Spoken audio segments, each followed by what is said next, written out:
Oi pessoal, estamos aqui para mais uma edição do programa Senta que lá vem história. E hoje eu trouxe um convidado especial que vai falar um pouquinho sobre a história da vida dele, sobre as pesquisas que ele fez, sobre os livros. Antes de anunciar, eu quero pedir a vocês que se inscrevam no canal do YouTube da Estação Difusora, para que a gente possa fazer um trabalho mais expansivo, um trabalho melhor, ok? Então, clica aí no sininho e se inscreve, que toda semana tem podcast novo, ok? Então, eu estou aqui com o professor Cláudio, ele que é historiador e também já foi professor, né?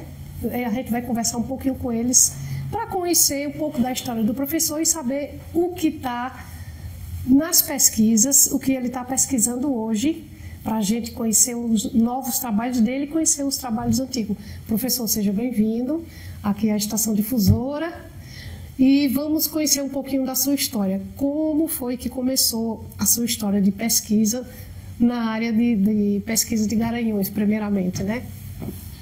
Agradecer, André, primeiramente pelo convite à Estação Difusora, né? Parabenizar pelo trabalho que está fazendo, principalmente pela nossa preservação da nossa memória, né, histórica e cultural.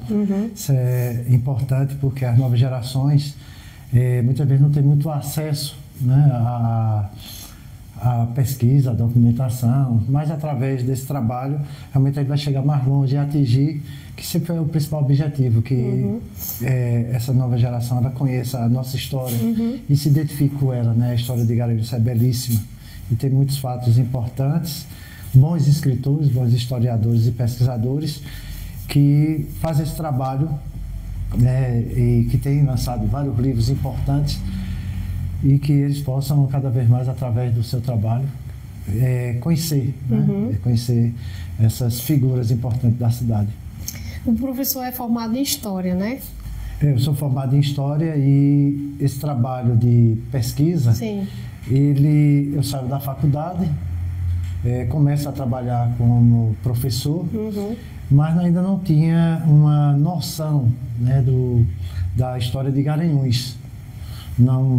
Na época não se trabalhava os fatos da se conhecia, não né? se conhecia. E foi ensinando justamente uma aula no Colégio Santa Sofia que um aluno despertou essa curiosidade ao citar um personagem, Júlio Brasileiro. Foi um político aqui na cidade, foi prefeito, uma vez prefeito em 1913, e depois foi eleito, mas não conseguiu cumprir o mandato porque ele foi assassinado. Isso me interessou e foi aí quando eu tive o meu primeiro contato, isso em 98, com o livro de Alfredo Leite Cavalcante e com o livro de Mário Márcio, primeiramente de Alfredo, onde destaca aqui o historiador mor da cidade. Então todos os pesquisadores, todos aqueles que têm curiosidade sobre a história de Garanhuns, é o livro primeiro que tem que ser lido pelo trabalho que ele fez e que é a fonte de pesquisa para todos nós. Então, depois de ler esse livro e ver a história de Garanhuns, eu cheguei até o Júlio Brasileiro. E aí, o fato que ocorreu na cidade é a hecatombe de Garanhuns. Então, isso me chamou a atenção e o que era apenas para que eu me interagisse da história, passou a se tornar uma pesquisa. Que maravilha! E engraçado, por aí vocês de casa tiram que a gente não tem conhecimento da história da nossa própria cidade, né? E esse trabalho, por isso que é importante para que as novas gerações, as futuras gerações não passem despercebido, né, professor? Isso é a grande preocupação. Quando falamos em o conhecer a sua história, nós temos vários pontos históricos em Garanhuns, vários pontos turísticos, tudo isso faz parte dessa construção histórica de séculos, não é?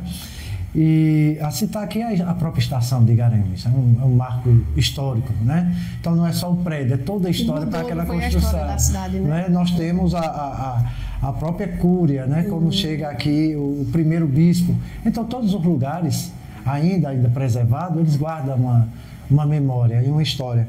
Então, essa preocupação é justamente quando se instala um instituto histórico dentro da cidade, né? Então, esse instituto histórico, ele tem justamente essa função de preservar e divulgar e atrair os estudiosos, os professores, os alunos, né? Então, infelizmente, no momento nós estamos sem uma sede, mas a importância que um instituto tem para uma cidade é ter que ser sempre olhada, ter um olhar diferenciado, porque é justamente esse trabalho. Porque temos bibliotecas com livros de escritores de Garanhuns, escritores de fora que falaram sobre a cidade. Mas é preciso aquele trabalho de incentivo.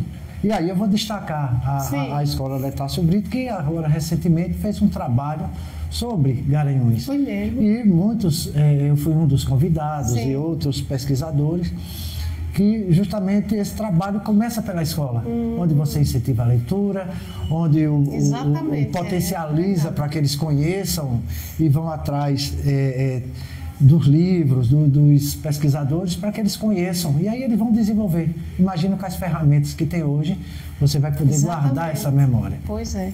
E temos também a Academia de Letras, porque quem escreve, seja na história, ele é um literato. Exato. Não é? Então são entidades importantes que ela precisa do apoio público. O apoio público porque a cidade, nós fazemos o trabalho. Exato. Quando somos convidados, nós vamos às escolas, faz um planejamento de visitações. Mas se você tem um local, isso é importante para toda a cidade, principalmente Garanhuns, por tantos talentos. Aí eu vou destacar os talentos, não só na literatura, mas no teatro. Nós temos aqui pessoas, teatrólogos fantásticos, reconhecidos lá fora. Nós temos o nosso artesanato, nós temos nossos músicos. Então é esse apoio que leva muito longe.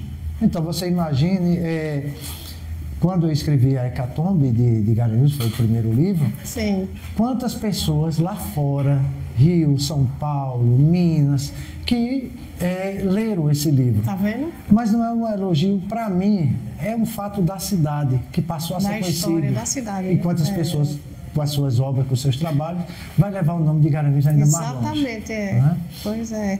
Ô, professor, e me diga uma coisa, essa foi a sua primeira obra, né? O que despertou, a partir desse conhecimento que o aluno, como foi para você escrever, porque você ainda não era pesquisador, foi a partir do livro da Hecatombe que você começou a pesquisar. Então, assim, foi muito difícil, por ser a primeira vez, não conhecer muito assim de pesquisa. Como é para fazer uma pesquisa, para a gente escrever alguma coisa em relação a isso?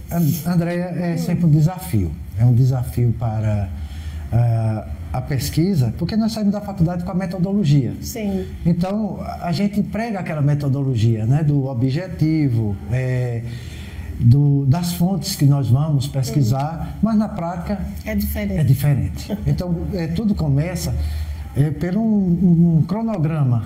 Você vai se organizar para um cronograma em cima daquele tempo que você vai pesquisar. Então seria o quê? Os jornais de época, né? Como foi o fato da Hecatombe, foi em 1917.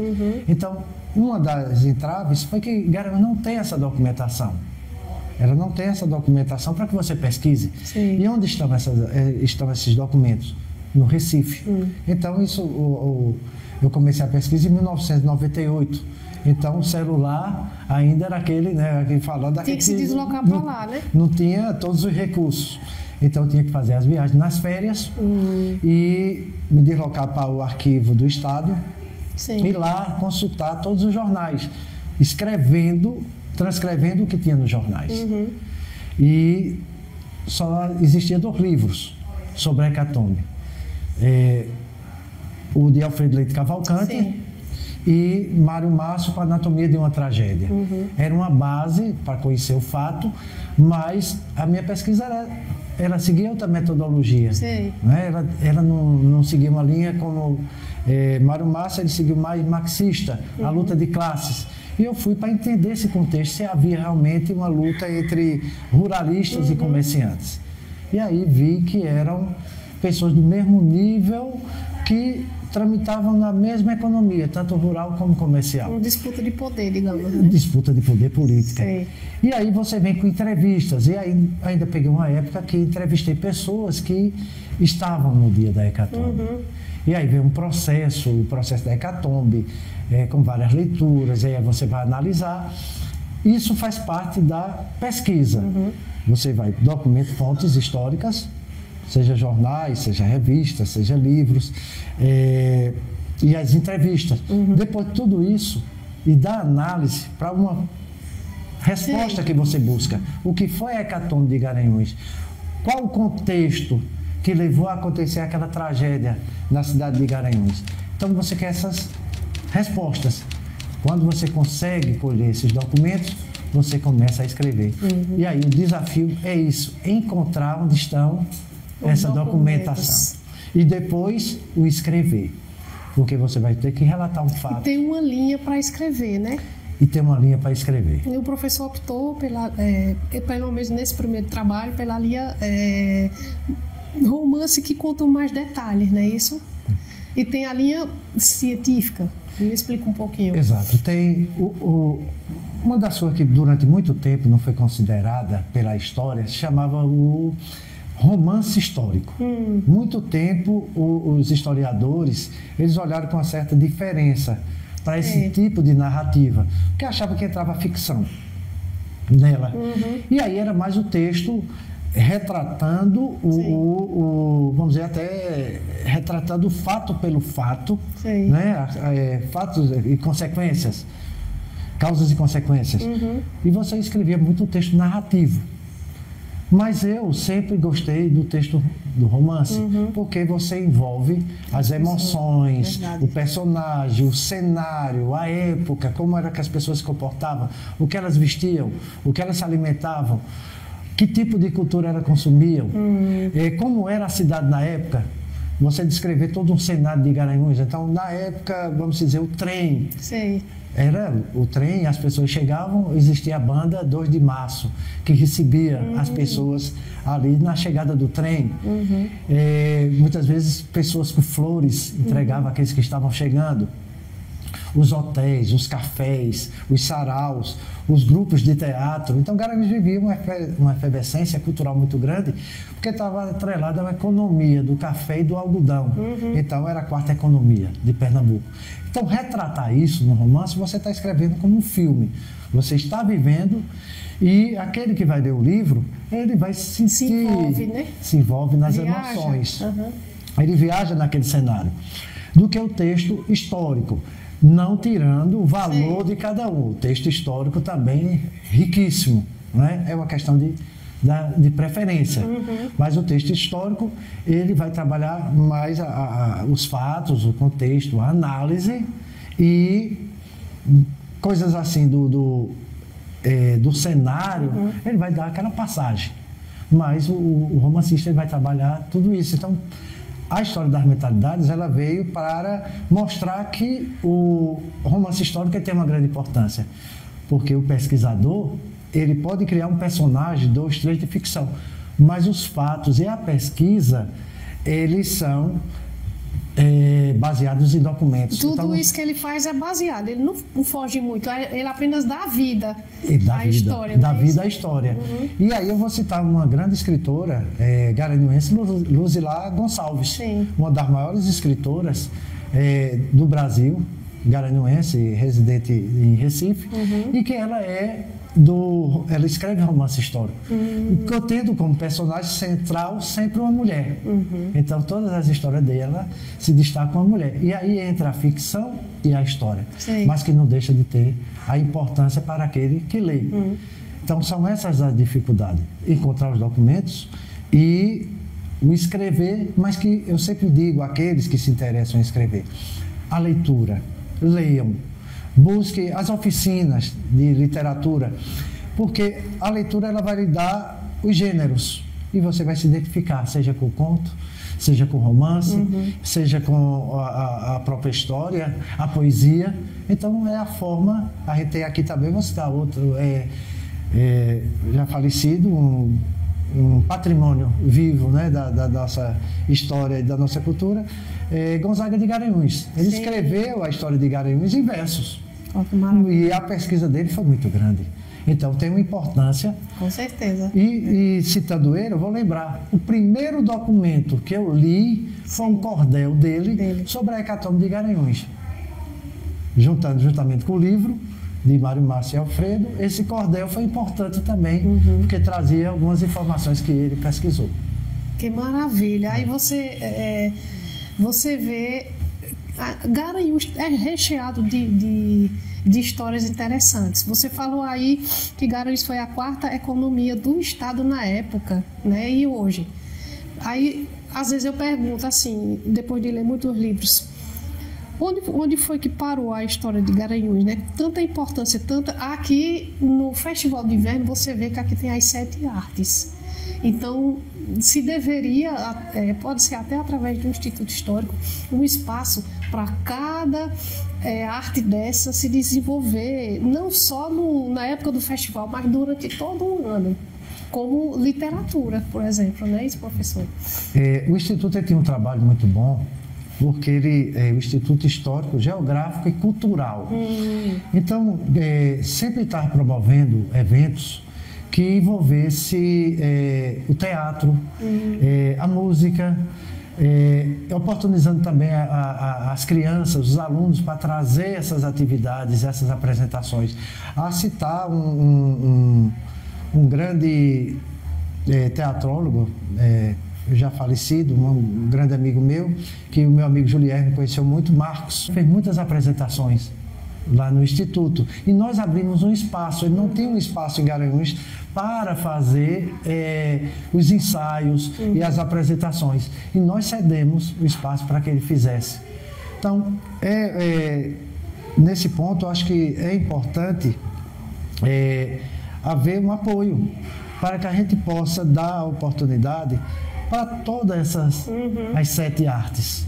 Porque nós temos, como citei anteriormente, grandes talentos de Garanhuns com reconhecimento lá fora. Exatamente. E que faz um trabalho e que, se tiver um espaço, vai oportunizar as crianças, seja na literatura, seja no teatro, seja na dança, seja na música. Então, esses aí são pontos que a gente bate muito. É preciso voltar para os artistas da terra. E uma das coisas que eu sonharia é que, de repente, até o próprio Festival de Inverno tivesse um polo. De Garanhuns? Um polo de Garanhuns, com esses artistas, com essas apresentações. Porque isso, aqueles que vinham ao festival, os turistas, iam conhecer e as pessoas daqui da cidade e divulgar esses trabalhos. Porque nós temos aqui artistas plásticos maravilhosos. A citar agora o jazz, em que vários artistas entregaram quadros aos cantores. E eles saíram maravilhados com a arte, com a arte plástica de Garanhuns. Imagine a literatura, imagine o teatro, imagine a música. Tudo isso vai levar o nome de Garanhuns. A gente não pode deixar morrer essas coisas, né? Não pode. O cordel de Gonzaga, por exemplo, se tiver como manter para que as próximas gerações conheçam o trabalho dele, seja refeito novamente, impresso novamente, né? Porque hoje a gente não encontra muito. Encontrava quando ele era vivo, né? Agora, se eu procurar onde é que eu acho um cordel de Gonzaga, ninguém sabe. Que você poderia se fazer uma homenagem, o dia do cordel, o dia de Gonzaga de Garanhuns. Porque nós temos aí a Dilene, cordelista, temos vários outros que trabalham com cordel e que poderia se destacar um dia, em homenagem, porque veja quanto seu Gonzaga foi homenageado também aqui em Garanhuns, me lembro o Ano de Ouro e a medalha de mérito cultural, mas mais homenagens porque ele sempre foi uma pessoa dedicada ao cordel, e quanto ele divulgou o cordel e quanto ele fez esse trabalho da cidade, fez o reizado, Então são essas coisas que você, ao prestar uma homenagem dessa e dedicar um dia de divulgação, você vai manter viva aquele trabalho que ele tanto se dedicou. Então, eu penso assim, é a questão do apoio. O artista, ele não precisa de muito, ele precisa do espaço, porque o espaço é onde ele vai divulgar. E aí, sim, com isso ele vai gerar o quê?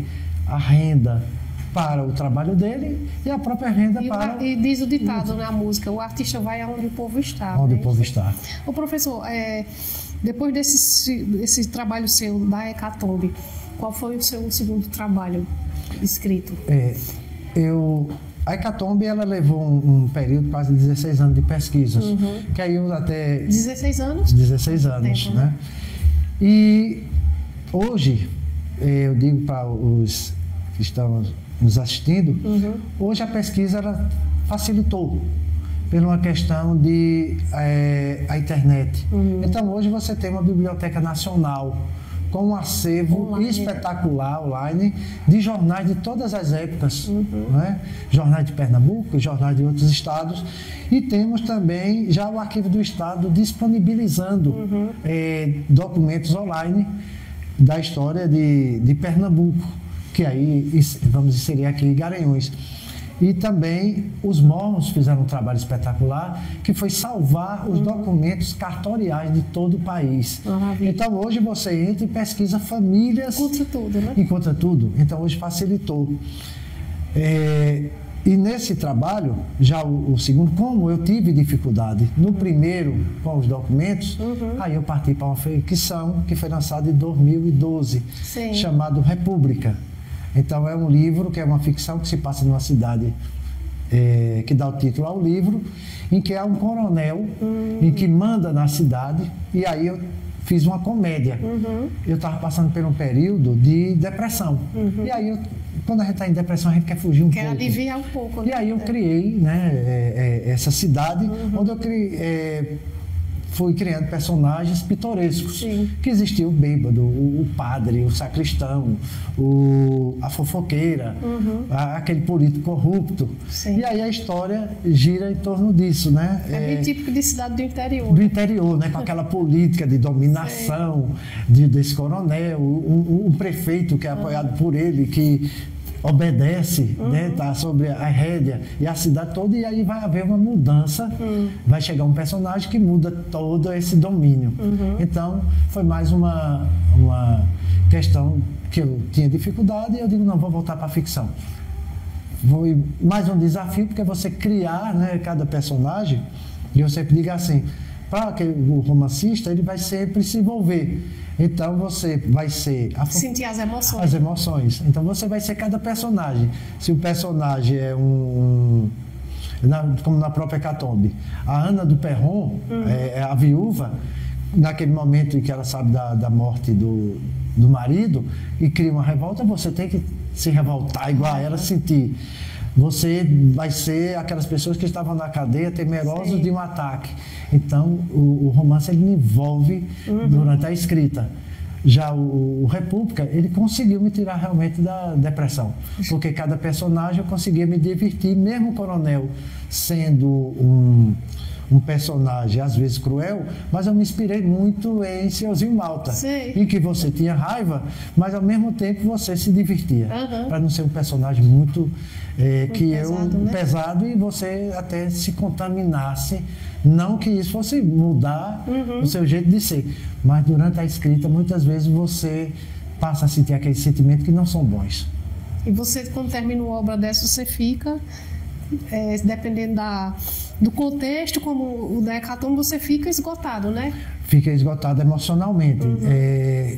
Como é uma tragédia que envolve pessoas que morreram inocentemente, traições.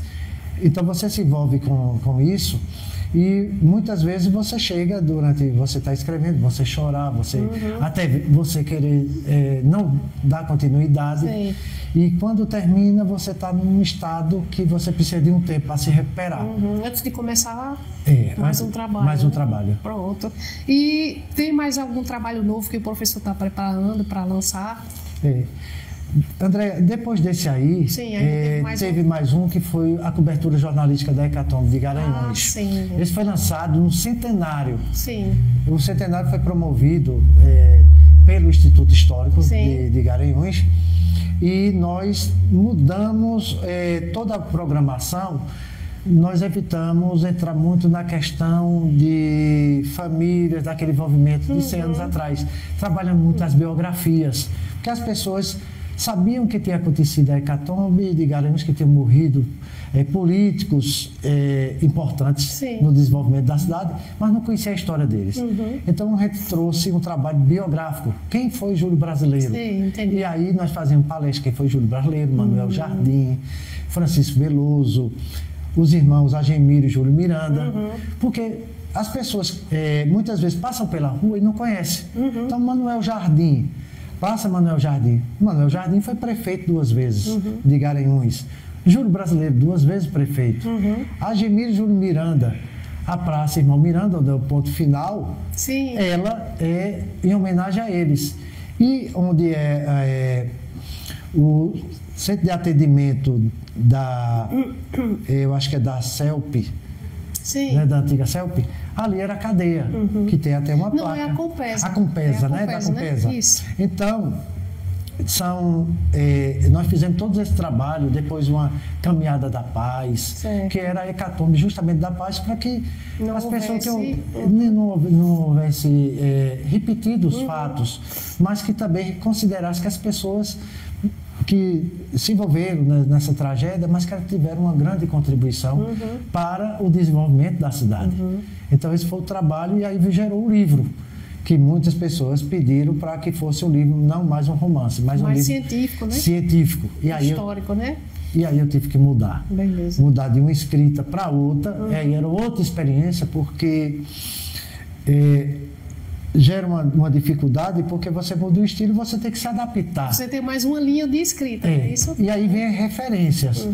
Tem que se ler, não que você vá plagiar, mas você tem que ter uma referência de escritores, depois, né? de escritores que seguem aquela linha, para você ter uma noção, a noção de como você vai escrever. E aí foi um livro que trouxe mais documental, mesmo com a narração mais histórica, mas com vários documentos que as pessoas podiam servir de base para suas teses, ou mesmo despertar curiosidade, porque eu sempre digo, e todos os historiadores, a história não é uma verdade absoluta.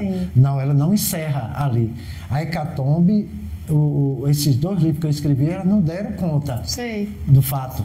Então, abre-se, quando você lê um livro, você pode questionar algumas coisas e ficar uma pergunta que não foi respondida, e isso lhe desperta o interesse para que você até porque busque. Não tem como conhecer toda a história em detalhes, né? Em detalhes. É só um fato, né? A mesma, como exemplo, a Ana do Perron, eu descobri algumas coisas, mas não descobri de onde tinha vindo a família. Depois que eu escrevi o livro, eles eram... a origem deles é da Normandia, na França. Por isso, Ana do Perron. E aí eu descobri que os pais vieram para o Recife, mas eu já tinha escrito o livro. Então veja que sempre tem alguma coisa, né? A história não é absoluta. Ela abre o espaço para que se pesquise. Né? É isso aí. E o professor está escrevendo uma biografia, não é isso? E aí uma biografia. E, novamente, a biografia ela favorece que você volte para a questão não criar uma ficção, mas usar o estilo romântico para escrever aquela biografia. Baseado em quê? Em muitos jornalistas, Andréa, que está escrevendo biografias e que está trazendo como se você vivesse um filme. E aí me interessou, parei um pouco as pesquisas sobre Garanhuns, fiquei apenas fazendo alguns estudos, a citar assim, o Parque Euclides Dourado, e fiz uma pesquisa, a estação, mas não ainda com material suficiente para participar um livro. E aí eu digo, eu preciso escrever alguma coisa. E eu sempre fui, desde os 6 anos, que eu era fã de Roberto Carlos. Sempre gostei de Roberto, mas poucas eram as informações que eu tinha.